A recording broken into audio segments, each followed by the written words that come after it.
Olá, bem-vindos ao módulo 4 do nosso treinamento de análise e estudo comportamental em situações de contratação. No módulo 3, nós estudamos quais são os cenários onde eles têm fácil adaptação. As pessoas mais ativas, centro do agir, as pessoas mais emocionais, centro do sentir, ou as pessoas mais mentais, centro do pensar. Então, conforme a característica da pessoa, ela tem uma facilidade maior em se adaptar a uma ou outra área da empresa. Não quer dizer que ela não possa trabalhar em outras áreas, mas naquela área ela se dá melhor, ela tem mais facilidade. Como os ativos em situações já estruturadas, os emocionais no contato com pessoas e os mentais onde pode se pensar e estudar casos. Planejamento, por exemplo. Então, ali eles já se dão bem. Agora, eu não posso me contentar sendo um empresário, sendo um líder, sendo um desenvolvedor de pessoas com as características que a pessoa já possui.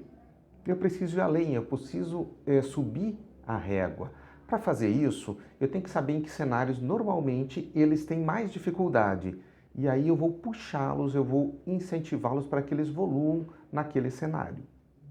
Então é mais ou menos isso. Eu não vou deixar que a pessoa se atenha apenas ao quadradinho onde ela já é boa. Eu preciso ampliar a área de segurança da pessoa para que ela possa fazer mais, se sinta mais segura, confie mais em si mesmo. Então esse é meu papel como líder, como desenvolvedor de pessoas. E é isso que nós vamos buscar dar dicas hoje para facilitar esse processo. Não o processo de contratação hoje, mas sim o processo de adaptação à pessoa e elevar o nível dela como profissional. Então vamos começar com o centro do agir, as pessoas mais instintivas. Há uma necessidade constante e periódica de aprender algo novo. Por quê? Porque uma pessoa prática que aprende com facilidade fazendo costuma se garantir no que faz bem feito, na qualidade do que faz bem feito. E com o tempo eu posso ter uma pessoa que fica com receio de arriscar fazer coisa nova e não se garantir no nível de qualidade que ela já tem naquilo que ela faz bem feito. Então, nada melhor do que constantemente eu dar desafios novos, trabalhos novos, atividades novas para ela fazer. É como se a pessoa sempre dirigiu o carro com câmbio manual. E de repente agora ela está dirigindo ou vai ter que dirigir um carro com câmbio automático. Mudou alguma coisa aí ao lado dela, de adaptação na maneira de dirigir, pedais lá embaixo, o câmbio aqui do lado, mudou alguma coisa. Na verdade, mudou para mais fácil. Mas essa pessoa, se ela está muito acostumada com o processo antigo, ela pode ter dificuldade e resistência, até medo de mudar para o novo, embora seja melhor e seja um nível acima. Então, eu constantemente pegando uma pessoa prática e ajudando-a a se desafiar e fazer coisas novas, eu expando a autoconfiança dela e a área de segurança e as habilidades dela consequentemente. Também é importante que ela não pense só no presente, no que ela está fazendo agora, que é muito comum aos práticos, e também projete o que se espera dela num prazo maior, 6 meses, um ano e meio. Pensar no presente, pensar no futuro. Por que é importante isso? Foco no presente dá muita preocupação com detalhes e uma velocidade mais lenta de ação. Foco no futuro, no resultado a médio e longo prazo, cria um processo interior de ambição, de busca de automotivação para aumentar a velocidade e para manter o pique para chegar no tempo certo onde eu tenho que chegar. Então eu concilio o presente, que é uma habilidade dos práticos, com a capacidade de visualizar o futuro e focar no futuro. Assim eu aumento a velocidade de ação. E se eu aumento a velocidade de ação, eles também têm que confiar mais em si. Que eles vão fazer bem feito.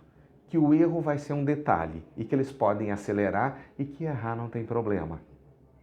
Também tem um outro detalhe aqui. Por serem muito presos ao presente e às minúcias do que tem que ser feito, eles costumam focar muito no que está mal feito e identificar erros, identificar falta de esforço, identificar coisas fora do lugar, falta de limpeza, falta de organização. Há um faro, há um radar para esse tipo de situação. Tudo bem, características, mas quando eu me prendo demais a essa área, eu acabo me prendendo muito a criticar o que não está bem feito. E se eu tenho uma pessoa dessas lá na frente como líder, talvez eu tenha um líder que só cobre das pessoas e não saiba elogiar e apoiar quando a coisa é bem feita. Então nada melhor do que eu ensinar essa pessoa desde aprendiz, desde a experiência, a saber Elogiar também e não só cobrar o que está mal feito, elogiar o que está bem feito. Mas está bem feito, não é obrigação da pessoa? Claro que é obrigação da pessoa, ela está sendo paga para isso. Mas ela se esforçou, ela se concentrou, ela fez o melhor dentro das regras e elogiar o esforço, a atitude, a boa vontade e a qualidade do que a pessoa faz é motivá-la a continuar fazendo assim ou procurar melhorar. Então é uma habilidade comportamental. Também pode ser melhor desenvolvida nos práticos. Pensando nisso, eu consigo equilibrar a pessoa prática, direta, objetiva e fazedora com uma pessoa mais emocional, mais comportamental e até pensando em médio e longo prazo como uma pessoa mental. Perfeito. Agora imaginando os emocionais. Os emocionais, o foco ou o centro do sentir, o foco está muito nas pessoas. Em como as pessoas estão se sentindo, como elas estão trabalhando, como eu melhoro a vida para as pessoas, como eu atendo às necessidades das pessoas. E nesse afã de querer agradar pessoas, muitas vezes eu não paro para pensar se o movimento que eu vou fazer é adequado ou não. Então o foco em precisar um pouco mais de planejamento para a pessoa agir mais com a razão e menos com a emoção é fundamental para o equilíbrio quando a pessoa tem muito emocional elevado. Inteligência emocional é muito utilizada. Há um impulso emocional que é a preferência da pessoa e eu preciso trazê-la para também analisar o contexto. Por exemplo, imagine um jogo de futebol onde tem um jogador de futebol que é muito bom em driblar. E o time adversário coloca às vezes 3 profissionais para defender aquela área onde ele joga. E é claro, alguns deles vão entrar pesado para tentar intimidá-lo. E cada vez que alguém entra pesado nele para fazer falta alguma coisa, a tendência dele é levantar e na próxima jogada ir mais para cima ainda. Quer dizer, está agindo com impulso emocional. E o que poderia ser feito nessa situação? Se eu consigo fazer com que ele respire e pense um pouco, talvez ele enxergue que ele está atraindo 3 adversários para o mesmo canto da quadra e pode, em vez de driblar, jogar a bola e deixar um companheiro livre para resolver a partida. Então ele para, pensa e faz algo que é melhor para a equipe toda e para a instituição ou para o time. Assim espera-se de um emocional, que ele consiga também equilibrar o impulso emocional e a ação com a razão para usar toda essa energia da melhor maneira possível, em foco aos objetivos que ele tem, em foco ao que ele quer para ele, mas equilibrando melhor o uso do esforço dele. E é claro, um emocional sempre gosta de estar com pessoas, ele é relacional. Então nós podemos desafiá-lo de vez em quando, não muito, a trabalhar sozinho, a dar um projeto em que ele tenha que pensar, fazer cálculos, estudos e que de preferência ele tenha que achar as informações por ele mesmo, sem pedir para que algum amigo, alguma pessoa que ele conheça passe a informação para ele. Porque a habilidade de conseguir informações através de conversa, ele já tem. Ele precisa desenvolver a habilidade de buscar informações usando o centro da inteligência intelectual. E assim eu equilibro esse profissional. E pensando no nosso último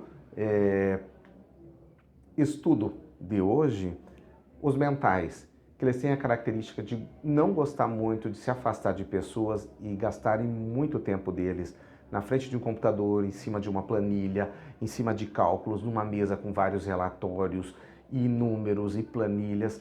Ok, eles são mentais, eles se sentem seguros dominando informação. Isso é ótimo. Mas muitas vezes essa pessoa, que é um poço de informações, não se lembra de comunicar suas conclusões para as outras pessoas porque tem pouco contato humano, pouco contato social, pouca interação em equipe. Então aqui está o primeiro ponto. Eu faço com que essa pessoa interaja mais e precise mais trocar informações com outras pessoas. E nesse contato, ela acaba desenvolvendo um pouco mais a habilidade de comunicar o que está pensando. E assim, numa reunião, a ideia que ele tem ou ela tem, que geralmente é uma excelente ideia, ele vai colocar isso para que as pessoas possam ouvir. Não mais ficando o tempo todo quieto e só falando quando é chamado a falar. E vai agregar nas tomadas de decisão dentro da empresa. E é claro que para ele fazer isso, ele precisa aprender a tomar mais iniciativa. E nada melhor do que colocar ele com gente, diminuindo o número de informações e exigindo um movimento mais rápido. Assim, ele vai ser obrigado a reduzir o controle e ao reduzir o controle, ele tem que confiar mais na capacidade dele agir. E se houver alguma coisa fora do padrão, ele também vai confiar mais que ele pode corrigir no meio do caminho quase tudo o que acontece. Sem prejuízo, sem o receio de ter estudado pouco sobre um assunto ou outro. Como resultado disso tudo, eu consigo que uma pessoa mental se comunique mais e se mexa mais rápido. Assim como o emocional pense mais antes de agir com velocidade.